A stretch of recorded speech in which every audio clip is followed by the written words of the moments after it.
ሰላም ጤና ይስጥልኝ ውድ የኢንፎቴይመንት ሁለት የዩቲዩብ ቻናል ቤተሰቦች መልሰን ተገናኝተናል። እኔ ፋሲል ነኝ። ዛሬም በተለያዩ አይነት በጣም አስገራሚ መረጃዎች ነው የተመለስኩት። እንግዲህ እነዚህ መረጃዎች ደግሞ ለእናንተ ላደርስ ነው። እናንተ ደግሞ እስከ መጨረሻው ድረስ አብራችሁ እንድትቆዩ ጋብዛችኋለሁ። ለዚህ ቻናል አዲስ ከሆናችሁ ሰብስክራይብ አድርጉ። እስቲ አሁን ወደ መረጃዎቹ እንተላለፋለን ማለት ነው። እንግዲህ ዛሬ ከያዝኩላችሁ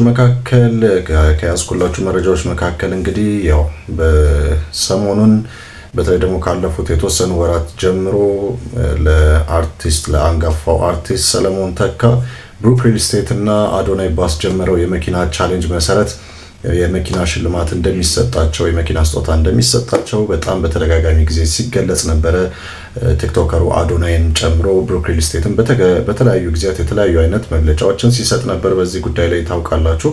ስለዚህ ሁላችንም በተለያዩ አይነት ሚዲያዎች ላይ ይሄንን ስንመለከት ነበር። እንግዲህ በመጨረሻ ሁኔታው ፈቅዶ እና ጊዜው ደርሶ ተሳክቶ ይሄ ስጦታ ለአንጋፋው አርቲስት ሰለሞን ተካ ተሰጥቷል ማለት ነው። ይሄ መኪና እንግዲህ የቢዋይዲ መኪና ነው እንግዲህ ስጦታ የተሰጣቸው። ብሩክ ሪል ስቴት እንግዲህ ከዚህ ቀደም እንደምታስታውሱት መጀመሪያ በተለይ የአንጋፋው አርቲስት የሰለሞን ተካ አንድ ቪዲዮ በተለያዩ ሶሻል ሚዲያዎች ላይ ሲዘዋወር ከቆየ በኋላ ነው እንግዲህ ለእንደዚህ አይነት ውሳኔ የበቃው። እርግጥ ነው ይህ የእሳቸው መጀመሪያ የታየው ቪዲዮ ከዚህም በፊት አሳይቻችኋለሁ። ታክሲ ለመያዝ ሲሮጡ የሚያሳይ አንድ ቪዲዮ ነበረ። ስለዚህ በዚህ እድሜያቸው ስንት ዓመት በኢትዮጵያ የቲያትር ሙያ ውስጥ እንደዚህ አይነት ሙያ ውስጥ ብዙ አይነት ለፍተው ለህዝብ ደግሞ በጣም እንደዚህ መሰሉ ስጦታዎችን ሰጥተው እሳቸው ግን እስካሁን ድረስ እንደዚህ ተጋፍተው ታክሲ የያዙ እንደዚህ ነው የሚሄዱትና መኪና ሊሰጣቸው ይገባል የሚል ነገር ተነስቶ ነበር። ህዝቡን በዚህ ረገድ የራሱን የሆነ ትብብር አድርጎ ነበር። ከዛ በኋላም እንግዲህ አዶናይ ይህን የመኪና ቻሌንጅ እንግዲህ ለመስጠት ጀምሮ ነበር። ይሄ ቻሌንጅ እንግዲህ ብሩክ ሪል ስቴት ጋር ወይም ደግሞ በዱባይ የሚገኘው የብሩክ ሪል ስቴት ጋር ተጣምረው ነው እንግዲህ ይሄን ነገር የሰሩት። ብሩክ ሪል ስቴት ደግሞ የኛን የቲክቶክ አካውንታችንን 1.5 ሚሊዮን ፎሎወር ካስገባህልን ለአንጋፋው አርቲስት ሰለሞን ተካ የመኪና ስጦታ እንሰጣለን የሚል እንግዲህ ስምምነት ነው ያደረጉት። በኋላ ላይም እንግዲህ 1.5 ሚሊዮን ፎሎወር ባይደርስም 1.1 ከምናምን የሚያክሉ ፎሎወሮች ከደረሱ በኋላ ግን የብሩክ ሪል ስቴት ባወጣው ውሳኔ መሰረት በማኔጅመንቱ አማካኝነት ማለት ነው ስጦታውን ለአንጋፋው አርቲስት ሰለሞን ተካ ለመስጠት ተስማምቶ ነበር። እንግዲህ በተለያዩ ጉዳዮች ስጦታው ሳይሰጥ ቆይቷል። ለማንኛውም እንግዲህ አሁን በትላንትናው ዕለት ነው እንግዲህ ቪዲዮ በማህበራዊ ሚዲያዎች ላይ ሲዘዋወር የነበረው። ከትላንት ወዲያ ጀምሮ መኪናው ስጦታ ተሰጥቷቸዋል። እንግዲህ ኢቨንቱ ደግሞ የተዘጋጀው በትሪፕል ሆቴል እና ስፓ ነው። ስለዚህ ትሪፕል ሆቴል እና ስፓ ማለት እንግዲህ ቲክቶከሩ አዶናይ ያረፈበት ነበር። ገና ሲመጣ ወደ ኢትዮጵያ ያረፈበት ለተወሰኑ ወራት ያረፈበት ቦታ ነበር። እንግዲህ እነሱ ቦታውን ፈቅደው ብሩክ ሪል ስቴትም ተስማምቶ ስጦታው ተሰጥቷቸዋል ማለት ነው። እስቲ ይሄን የሚገልጹትን የተወሰኑ ቪዲዮ ላስመልክታችሁና እንመለሳለን ማለት ነው።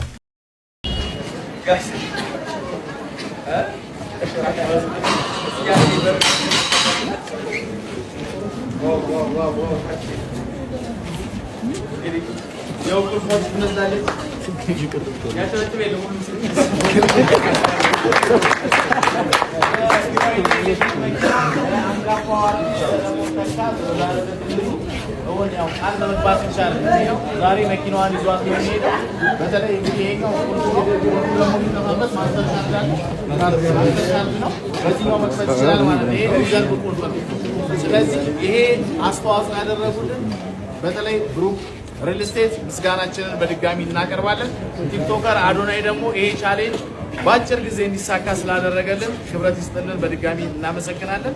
ይሄ ፕሮግራምም እንዲሳካ ደግሞ እገዛ ያደረጉ ተቋማትና ግለሰቦችን በሙሉ ይህንን የምታዩትን የነጣለለ ሆቴል ደግሞ ዛሬ ከዚህ ስነስርዓት በኋላ ደግሞ የኮክቴል ስነስርዓቱ ተዘጋጅቶልናል። ሆቴል ግብዣም ይኖረናል።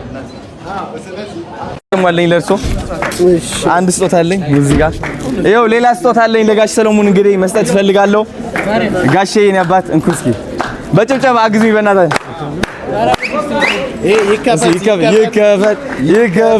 ይከፈት እናግዘት በሎ።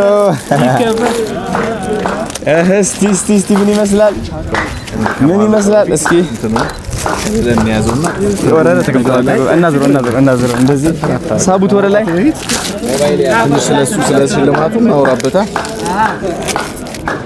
አትከታተሉ ወደ ካሜራ አርጉ እንደዚህ ወደዚህ ሲያብርሽ አንዳንዴ ወደዛ ትንሽ ነገር አውራ ብዬ ነው ከዛ ስፔስ አድርገው ብዬ ነው እሺ በጣም የምንወደው ወንድማችን ይሄ ቻሌንጅ እንዲሳካ ትልቅ አስተዋጽኦ ያደረገው እንግዲህ ምንም እንኳን አስጀማሪና ጠንሳሽ አዶናይ ነው ዛሬ ደግሞ የራሴም ደግሞ ስጦታ አለን እያለ ነው ስጦታው ምንድነው የሚለውን ወደ ላይ እናሳያችኋለን ከዛ በፊት ግን የሚለው ነገር አለን ጋሼ እንግዲህ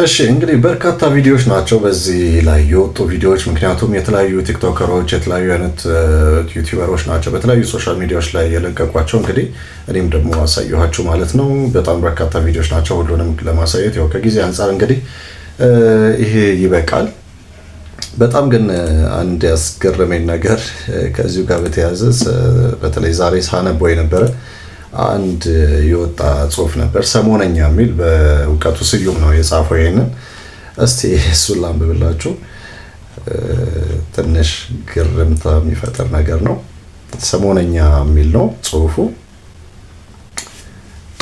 እና እስቲ በእውቀቱ ስዩም ከዚህ ጋር ተያይዞ የተናገራትን ትንሽ ነገር ላንብብላችሁ ሰሞነኛ ይላል በዚህ ዘመን የቲክቶከሮችን ያህል ህዝብን የማንቀሳቀስ ኃይል ያለው ፍጡር የለም ብሎ ይጀምራል ከዛ ለበጎ ዓላማ ካሰለፍናቸው ቲክቶከሮች ተአምር መስራት እንደሚችሉ በቅርቡ ለተራቡ ወገኖቻችን ያሰባሰቡት መዋጮ ማሳያ ሊሆን ይችላል በእርግጥ ቲክቶከሮች የሚገራቸው ካጡ ከባድ ስህተትም ሊሰሩ ይችላሉ በእኔ ግምት ቲክቶከሮች በቅርቡ ከሰሯቸው ትልቅ ስህተቶች ዋናው ይልና ምንድነው የሚለው በጣም አስገራሚ ነው ልድገምላችሁ በእርግጥ ቲክቶከሮች የሚገራቸው ካጡ ከባድ ስህተትም ሊሰሩ ይችላሉ በእኔ ግምት ቲክቶከሮች በቅርቡ ከሰሯቸው ትልቅ ስህተቶች ዋናው ለአንድ አንጋፋ አርቲስት መኪና መሸለማቸው ነው ይላል እንግዲህ ይህ ሰሞነኛ ብሎ በቴሌግራም ላይ ባወጣው ጽሁፍ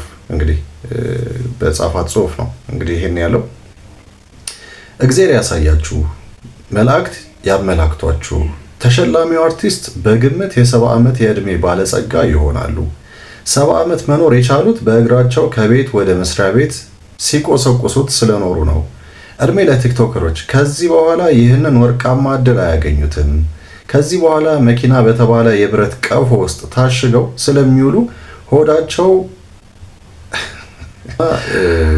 በጣም በርካታ ነገሮች ነው እዚህ ላይ የተዘረዘሩትና ትንሽ ሳነበው የሆነ ትንሽ አስገራሚ ነው ስታነቡት ያው እንግዲህ ምን አይነት ግምት እናንተ ሊኖራችሁ እንደሚችል አላቅም እንግዲህ ሁላችሁ ይሄንን ያነበባችሁም ካላችሁ ወይም ይሄንን ቪዲዮ የምታዩ እስቲ ኮሜንት ላይ የራሳችሁን አመለካከት ልትነግሩን ትችላላችሁ እና ምን ይላል ይህ ብቻም አይደለም የትራፊክ ቅጣት ማቆሚያ መቀመጫና መተኛ ያሳጣቸዋል ሸላሚዎች ከመኪናው ጋራ የአመት የቅጣት በጀት ሊመድቡላቸው የተገባ ነበር ግን አልሆነም ለአንድ ፊልም የተከፈላቸውን ክፍያ ለትራፊክ አስረክበውት እንደማይገቡ እርግጠኛ ልንሆን አንችልም ቅጣት በተደጋገመባቸው ቁጥር በደማቅ ነስር የታጀበ ብስጭት አናታቸው ላይ ይወጣ ለደም ግፊት ሊዳርጋቸው ይችላል እያለ ብቻ በጣም በርካታ ነገሮችን ነው እዚህ ላይ የተቀመጡትና ይሄንን እያነበብኩኝ ነበር ታዲያ እናንተ በዚህ ጉዳይ ላይ ምን ትላላችሁ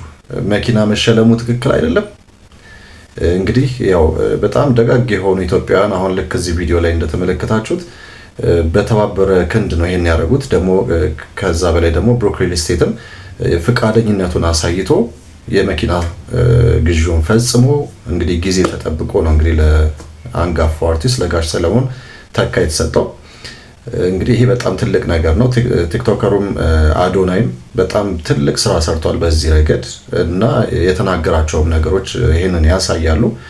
ታዲያ እናንተ በዚህ ጉዳይ ላይ ምን ትላላችሁ? መሸለማቸው ትልቅ ነገር አልነበረም ወይስ ምንድነው? እስቲ እናንተ የራሳችሁን ሀሳብ መስጠት ትችላላችሁ። እኔ ግን ወደሚቀጥለው እተላለፋለሁ። ከ14 ዓመት የአሜሪካ ቆይታ በኋላ ሳሚ ካሳ ወይም ሳምቮድ ወደ አገሩ ወደ ኢትዮጵያ ተመልሷል። እንግዲህ የተለያዩ አይነት ስራዎችን በመስራት በተለይ ደግሞ በሙዚቃው ዘርፍ ብዙ ዜማዎችን እርግጥ ነው በጣም ያን ያህል በጣም በርካታ ዘፈኖች ባይባሉ ግን የሰራቸው ነገሮች ደግሞ እስካሁን ድረስ በሰው አእምሮ ውስጥ የቀሩ ብዙዎች አሁንም ድረስ ደጋግመው የሚያዳምጧቸው ተወዳጅ ስራዎች ሰርቷል። በፊልሙም ዓለም ደግሞ የተወሰኑ ስራዎች እንዳሉት ይታወቃል።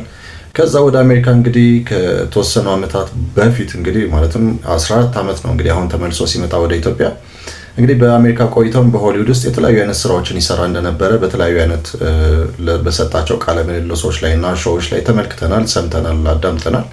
እንግዲህ ከዛ በኋላ እንግዲህ ወደ አዲስ አበባ መጥቷል፣ ወደ ኢትዮጵያ መጥቷል ማለት ነው። አቀባበል ተደርጎለታል። እንግዲህ የመጣበት ትልቁ ምክንያት ደግሞ በቅርብ ጊዜ ኮንሰርት አለው።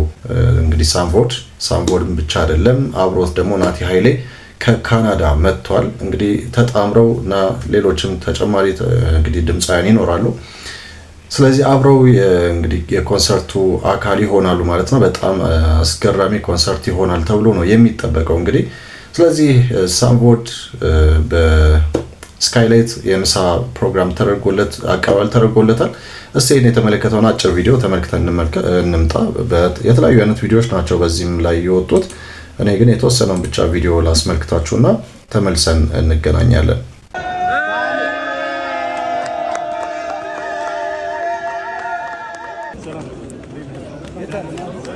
What's up guys? እንዴት ናችሁ? ዛሬ እንግዲህ ሳምቮድ ከ14 ዓመት በኋላ እንግዲህ ወደ ኢትዮጵያ ወደ አዲስ አበባ ይመጣል። እኛም እንግዲህ ሄደን ኤርፖርት እንቀበለዋለን። ጃንዋሪ 3 የፊታችን ቅዳሜ ሆም ካሚንግ ኮንሰርት በሚሊኒየም አዳራሽ ሳምቮድ ኑ እንቀውጥ ይላችኋል። እኛ ግን መጀመሪያ ኤርፖርት ሄደን መቀበል አለብን። ይመቻችሁ።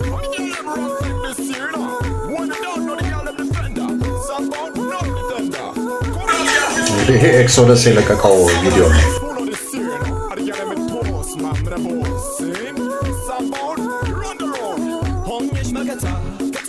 የትኛት ቦታ ማግኘት እየቻች በእኔ ፍጹም ደስታ ለምን ተነሳሽ በእንጂ እርጋታ ምን የኔ ከረሜላ የማይጠቅም ማሬ ማሮሌላ አለልሽ አይደል ወየየ ነገላ። እሺ እስቲ ሌላ ደግሞ ቪዲዮ ላሳያችሁ። Thank you so much guys. This is very good welcoming እንትን አቀባበል ነው። በጣም አመሰግናለሁ በግሌ ሳሚም እንደዛው I really appreciate it. This is ለሀገራችን በቅተንኛም ከኮንሰርቱ በላይ this is like the moment.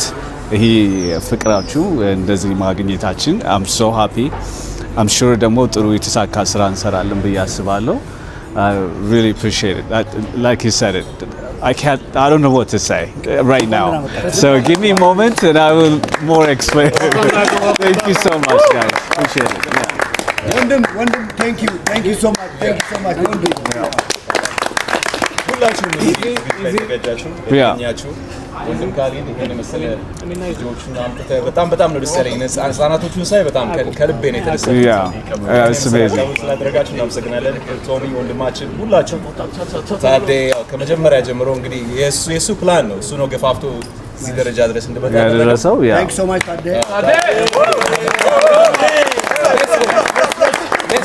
Oh, Kingo Dagi, obviously Kingo Dagi, the hard work. Thank you. ይሄን የመሰለ ዝግጅት አዘጋጅታችሁ እዚህ ስለጋበዛችሁን እንኳን በሰላም መጣችሁ። ይሄን የመሰለ ዝግጅት አዘጋጅታችሁ ስለጠበቃችሁ እናመሰግናለን። ከሀገሬ እኔ 14 ዓመቴ ነው ሀገሬ ከገባሁኝ። I'm still emotional. ምን ብዬ እንደማወራ ራሱ አላቅም። አሁን እስቲ ትንሽ ልረፍና ከዛ በኋላ ነው በጣም እናገራለሁ። ግን ስለመጣችሁ በጣም አመሰግናለሁ። ይሄን የመሰለ አቀባበል አልጠበቅኩኝም ነበር። ሾልክም ይገባ ነበር የመሰለኝ እኔ በቀላሉ ግን thank you ይሄን የመሰለ ክብር ስለሰጣችሁ እናመሰግናለን። ያው ሜራ ኢቨንት ባዘጋጀው ዝግጅት ላይ ደግሞ ሁላችንም እንገናኛለን። ጥሩ ታይም እናሳልፋለን ብዬ አስባለሁኝ። ናቲ የምትለው ነገር ካለ ደግሞ እሺ ወደሚቀጥለው መረጃ እንተላለፋለን። ወደሚቀጥለው መረጃ ስንተላለፍ እንግዲህ በአዲስ አበባ በአዋሬ ኦቪድ የጋራ መኖሪያ ቤቶች ላይ የታየው ነገር ነው። እንግዲህ ሰሞኑን በማህበራዊ ሚዲያዎች ላይ በጣም ሲዘዋወር የነበረ አንድ ዜና ነው። በአዲስ አበባ ጠዋት 4 ሰዓት ገደማ አካባቢ ነው በአዋሬ አካባቢ ኦቪድ በገነባው የጋራ መኖሪያ ህንፃ ላይ የመላው ሰፈር ነዋሪዎችን አይን ያፈጠጠ ልብን በእጅ የሚያስጨብጥ አሳዛኝ አደጋ ተከስቶ ነበር ይላል። እርግጥ ነው አደጋው ሙሉ ለሙሉ አልተከሰተም። በኋላ ወደ ጥሩ ነገር ተቀይሯል። ይሄው የሆነው ምንድነው? አንድ ህፃን በምንና እንዴት በመስኮት እንደወጣ ባልታወቀ ሁኔታ በሰባተኛ ፎቅ ላይ ተንጠልጥሎ ለበርካታ ደቂቃዎች በሞትና በህይወት መካከል ሆኖ ታይቷል። እንግዲህ በጣም ከባድ ነው። ሰባተኛ ፎቅ በጣም ህፃን ልጅ ነው።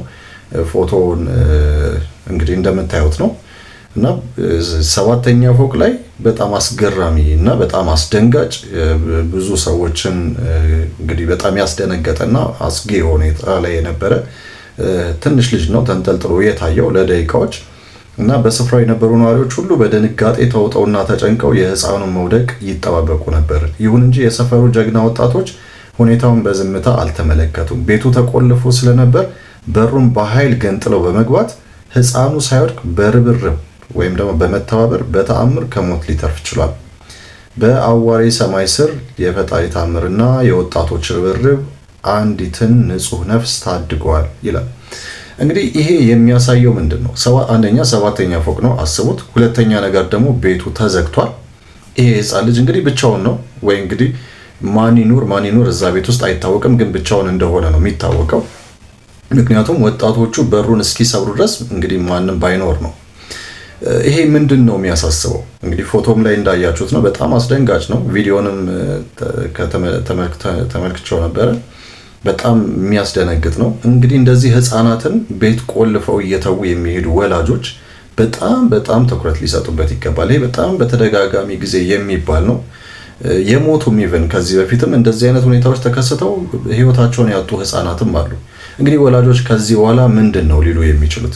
ምንስ ቢያዝኑ፣ ምን ቢያለቅሱ፣ የፈለገ ነገር ቢሆኑ መጀመሪያውኑ እንደዚህ ጥንቃቄና እንክብካቤ ያላረጉላቸው ልጆች ቢያጡ ምንድን ነው በኋላ ምንም ነገር ቢያደርጉ ሊመልሷቸው አይችሉም እና በጣም ጸጸት ነው የሚሆነው። ስለዚህ ወላጆች በጣም ጥንቃቄ ማድረግ ይጠበቅባቸዋል። በዚህ ረገድ ቤት ቆልፋችሁባቸው ልጆቻችሁን ብቻችሁን ትቷቸዋቸው በየትኛውም አይነት ሁኔታ ስር ልትሄዱ አይገባም። ምክንያቱም ሌላው ቀርቶ ፎቅ ላይም ባይሆን ምንም ባይሆን ተቀጣጣይ ነገሮች ቤት ውስጥ ይኖራሉ። ብዙ አይነት ነገሮች ሊፈጠሩ ይችላሉ እና በዚህ ረገድ ወላጆች በጣም ጥንቃቄ ማድረጋችሁ በጣም አስፈላጊ ነው። ስለዚህ ይሄን የተመለከተው መረጃ ነው ላጋራችሁ የፈለኩት። 645 ኪሎ ሜትር በተሽከርካሪ ወንበር ስር ተደብቆ የተጓዘው የ10 ዓመት ታዳጊ ሰውነቱ በጉዞ ተዳክሞ ባሰማው ድምፅ በሰላም ከወንበሩ ስር ወጣ ይላል ቀጣዩ መረጃ። ይሄም በሌላው በጣም አስደንጋጭ የሆነ መረጃ ነው። ከደንቢ ዶሎ ተነስቶ ወደ አዲስ አበባ ይጓዝ በነበረ የህዝብ ማመላለሻ አውቶቡስ ተደብቆ ከ645 ኪሎ ሜትር በላይ የተጓዘው የ10 ዓመት ታዳጊ በሰላም ተገኝቷል። ታዳጊው ጉዞውን የጀመረው ከሌሊቱ 10 ሰዓት ደንቢ ዶሎ ላይ ሲሆን ማንም ሳይመለከተው በአውቶቡሱ ስር ያሉ የብረት ክፍሎች ሙጥኝ ብሎ በመያዝ ለ10 ሰዓታት ያክል አደገኛ ጉዞ አድርጓል። ታዳጊው ይህንን ሁሉ ርቀት ያለምንም ጉዳት መጓዙን መረጃዎች ያመለክታሉ። አውቶቡሱ አዲስ አበባ ሊገባ 40 ኪሎ ሜትር ሲቀረው ሆለታ አካባቢ ከታችኛው የአውቶቡሱ ክፍል የሰው የጣር የእንግዳ ድምፅ የሰሙ ተሳፋሪዎች ለሾፌሩ ጥቆማ ይሰጣሉ። ከዛ በኋላ እንግዲህ ተሽከርካሪው ቆሞ በተደረገው ፍተሻም ታዳጊው ከአውቶቡሱ እስር ብረት በመያዝ በህይወት ተገኝቷል። ጉዳዩ በአሁኑ ወቅት በአስኮ ፖሊስ ጣቢያ ሪፖርት የተደረገና እየተመረመረ ሲሆን ለአሽከርካሪዎች ማንኛውንም ጉዞ ከመጀመራቸው በፊት የመኪናቸውን ደህንነትና ስር መፈተሽ እንዳለባቸው ትልቅ ትምህርት የተሰጠበት ሆኗል። እንግዲህ ይሄ ታዳጊ ህፃን በጣም የሚያስገርማችሁ ከደንቢ ዶሎ አዲስ አበባ ወደ 645 ኪሎ ሜትር እንግዲህ በጣም ምን ያህል ርቀት እንደሆነ። ሌላው ነገር ደግሞ ሌሊት 10 ሰዓት ነው ይሄ ጉዞ የተጀመረው። ይሄ ህፃን ልጅ አንድ የሆነ ብረትን ይዞ ነው ለ10 ሰዓት ያክል ጉዞ ያደረገው። በኋላ ላይ እንግዲህ በጣም በኃይለኛ ድካም ውስጥ ሲሆን ነው እንግዲህ የጣር ድምጽ ያሰማው። ከዛ በኋላ ተሳፋሪዎች ለሾፌሩ በመንገራቸው ይሄ ልጅ ከዛ ስር ሊወጣ ችሏል። እንግዲህ ከተወሰኑ 40 ኪሎ ሜትር ነው እንግዲህ የቀረው አዲስ አበባ ሊደርስ። እንግዲህ 645 ኪሎ ሜትር ተጉዟል። ከዛ 40 ኪሎ ሜትር አዲስ አበባ ሊደርስ ይቀረው ነበረ፣ ወደ ሆለታ አካባቢ ነበረ። እንግዲህ ልጁ በሰላም ተገኝቷል። ይሄን ሁሉ ጉዞ ያደረገበት ትልቁ ምክንያት ደግሞ በጣም የሚገርማችሁ እናቱን ለመርዳት ነው። እናቱን ለመርዳት እንዴት ነው? ሰርቶ በሚያገኘው ነገር እናቱን ለመርዳት ከማሰብ ነው እንግዲህ ከደንቢ ዶሎ አዲስ አበባ ድረስ የተጓዘው። እስቲ ይሄን በተመለከተ አንድ አጭር ቪዲዮ ላሳያችሁ። ቲክቶክ ላይ የተጋራ ቪዲዮ ነው። እስቲ ይሄን ቪዲዮ ላሳያችሁና ገመቺስን መቼም ብዙዎቻችሁ ታውቁታላችሁ ብዬ አስባለሁ። ይሄ ልጅ የትኛው ልጅ መሰላችሁ? ከደንቢ ዶሎ እዚህ 700 ኪሎ ሜትር መኪና ስር ከስር ተንጠልጥሎ ጥንካሬውን አስቡት። ከዛ የመጣ ልጅ ነው። የመጣበት ምክንያት ደግሞ እናቱን ሊያግዝ ነው። አዲስ አበባ መጥቼ እናቴን ከችግር አወጣታለሁ ብሎ እንግዲህ እንደዛ ያን ሁሉ መንገድ በመኪና ስር ሆኖ መጥቷል። ስለዚህ ይሄ ልጅ አሁን ሊታገዝ አካውንት ነገ ይከፈትለታል በእናቱ ስም። ሁላችሁም ገመቺስ ነጋ ቀብዳሚ ነጋ ቀባ ሜ ነጋት አመድ አከም ጀዲን አከም። ስለዚህ ይሄን ልጅ ሁላችንም እናግዘዋለን። እናቱን ለመቀየር ነው የመጣው። የእናቱን ህይወት ደግሞ እኛ እንቀይራለን። አካውንት ነገ እንለጥፋለን። እንዴት ናችሁ? እንግዲህ እንዴት ተልጻል ልጅ 700 ኪሎ ሜትር ጎማ ስር ከስር ተኝቶ ሊመጣ ይችላል? ይሄማ ውሸት ነው ስላላችሁን እኔ ራሴ ተጠራጥሬ እውነት እኮ ነው እንዴ ሊሆን ይችላል አልኩና ገሜን አገኘሁትና መኪናው ጋር ሄደን ገሜን እስቲ እንዴት ነው የመጣው ብየው እንዴት እንደመጣ ሊያሳየኝ ነው። እስቲ ና ኮትኑ ተገርሲ ገሜ እስቲ ና ዝቅ አድርገው ካሜራውን።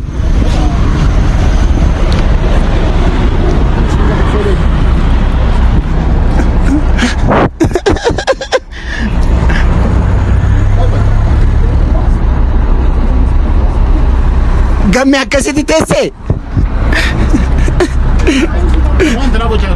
እውነትም መቀመጫ ቦታ አለ።